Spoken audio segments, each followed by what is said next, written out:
na pesi bino mbote na kombo na Yesu Kristo na kumisi Nzambe po apesi biso makasi ya kelelo to mona na lisusu pona kolobela na etali enlèvement o ezali émission na biso tubaki to kolobela ngona ba biteni na ngo nyonso ndenge mulimo na Nzambe kosunga biso Nzambe asa biso grâce to ye lisusu pona ko approfondir la fois passée c'est une introduction to pesa ka image ya ke likamba mweza solo enlèvement ezali mais les lorsqu'on est tozokota na ba détail ya likamba ngo na ndenge mulimo na Nzambe kosunga biso nde tozobana na lecture na mukanda ya Matthieu chapitre 25 au tani 1 tina 13 lecture za mamulai tozotanga mwambangu pona kolobela yango. Alors le royaume des cieux sera semblable à 10 vierges qui ayant pris leur lampe allèrent à la rencontre d'eux. 5 d'entre elles étaient folles et 5 sages. Les folles, en prenant leur lampe, ne prirent point d'huile avec elles. Mais les sages prirent avec leur lampe de l'huile dans des vases. Comme l'époux tardait, toutes s'assoupirent et s'endormirent. Au milieu de la nuit, on cria, voici l'époux. Allez à sa rencontre. Alors toutes ces vierges se réveillèrent et préparèrent leurs lampes. Les folles dirent aux sages, donnez-nous de votre huile, car nos lampes s'éteignent. Les sages répondirent, non, il n'y en aura pas assez pour nous et pour vous. Allez plutôt chez ceux qui en vendent et achetez-en pour vous. Pendant qu'elles allaient en chercher, en achetant, le jour arriva, l'époux arriva. Celles qui étaient prêtes entrèrent avec lui dans la salle des noces et la porte fut fermée. Plus tard, les autres vierges vinrent et dirent, Seigneur, Seigneur, ouvre-nous. Mais il répondit, je vous l'ai dit en vérité, je ne vous connais pas. Veillez donc, puisque vous ne savez ni le jour ni l'heure. Tosengi na Nzambe abakisa explication na we komami Molimo Santo ali molela biso écriture oyo. Ndeko to confirmaki que enlèvement ezali. To confirmaki. Pour ça la Bible bazomi tuneske likambo est-ce que tout le monde que Jésus a dit qui maloba bina kei kubungisa bino bisika ce qui est dans la quitté bisika wana nenga na bisabino.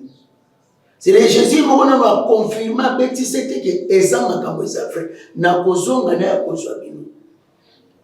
Enlèvement za réel. Mais problème est que Jésus a kozwa banani wakebungisa la place. Pe makambo nini kosalama le quoi est l'autre totala avant l'enlèvement ça makambo ko eloba o il faut ça na likambo totangi ba pesi c'est 10 vierges bana baseka 10 mais la bana baseka 10 autres 5 bazaki mayele 5 bazabazo mais comment bango so baza o mayele o soba mais eloko mo wesu kangisa bango ezake baza baseka moseka c'est-à-dire oyo abimina mobali musute ayebi mobali musute tin azawana mais oyo aza bao baza bazoba bao baza mayele nini est différencier ezo sala ke bao baza mayele to bao baza bazoba na écriture totangi Bible est claire que ba oyo baza baseka bavandaki na ndako bazozela mobali bango nyonso bazala mobali moko mobali ngo pa kendaki alakaki peke ya kozonga ala déjà tozo comprendre que ça Jésus ndinga kendaki ayesi bantu makendaki bonzia bino bisika na kozonga pona ya kozwa bino ala mama ko tozo comprendre que bantu ma ba onyoso batikalaki bimaki Jésus nde bato yo bazelaka koya ya Jésus eza tout le monde o bazalaki belé mais 10 vierges kaka nde bande kozela bazaki na minda po bazaki na butu bazaki na minda mais minda na bango nyonso ndenge ezalaki wana bazeli en tout cas balembi bango nyonso balembi balali sikoyo balali na butu bayoki mongongo voici l'époux basituki na kosituka o bazalaki o babengi sage non seulement bazali na minda mais bazali mpe na réserve ya mafuta bao bazoba bazali na minda mpe mais réserve ya mafuta nde bazali na mote nde eloko edifférencie nanu bango ke bao baka mayele mpo batiaki réserve yaki ekoki koarrive mobali akoki koumela ekoki koarrive donc toza na réserve mwinda biso ekufa te soki arrive ke mobali aumeli toza na mafuta mosusu ya kobakisa mais bao baprévoyaki mafuta te différence ya kimayele na kibuzoba ya basi oyo eza nde par rapport na ndenge depuis Jésus alobaki nakebongisa esika na kozonga Jésus revient bientôt. Déjà, la minute, c'est les 2000. Plus de 2000 ans. Na plus de 2000 ans, c'est-à-dire, Batubaoumeli Bazeli, Pe Batubalembi, Pe Batubalali. Pourquoi? Pour Aoumeli. Des problèmes autosana. Il y a que, avant l'Evme Salama, to avant Yeswa Zonga, mobali azonga ya kozwa biso batu baoleka na période ya kolemba pe kolala babi comme les pour tarder na bomotra biso nde tomona ke aumeli mais na pas na ye na vision na ye na calcul na ye na ndenge nzambe akontaka mikolo aumeli na moto mpona nzambe mile eza lokwa mokolo moko donc a umeli nena pona azuma la kwa seba 2 jours na ndambo a umeli nete mais biso le tozo mona umeli siko na ko umelo ya biso ndenge tozo mona wana mingi balali problème ezaki arba balali batu nyonso balali ezo sala ke bao bazala réserve te ya mafuta ce mobali aye bien que bazo zela ye baokota te ezali bela bato bazozela Jésus bazozela enlèvement mais bakokota na lola te mpona nini mafuta eza te réserve eza te apôtre Paul azwebisa Timothée garde le bon dépôt nde réserve ya mafuta c'est mafuta ya liloba nzambe mwana nzambe ifo agardaka ata Jésus ezoumela me liloba nzambe mutu fo abatela kaka mutu akoperdaka liloba nzambe te mpo mikolo ekebele mpo na moni makambo ezosimba te Jésus alakaki me nini ezosimba te mikolo ekei omoni mutu asede me tozoloba mingi par rapport na enlèvement en réalité ndenge mobali atardaki nde ezopesa nzela na 1 Thessaloniciens na 2 Thessaloniciens chapitre 2 Bible ezoloba ke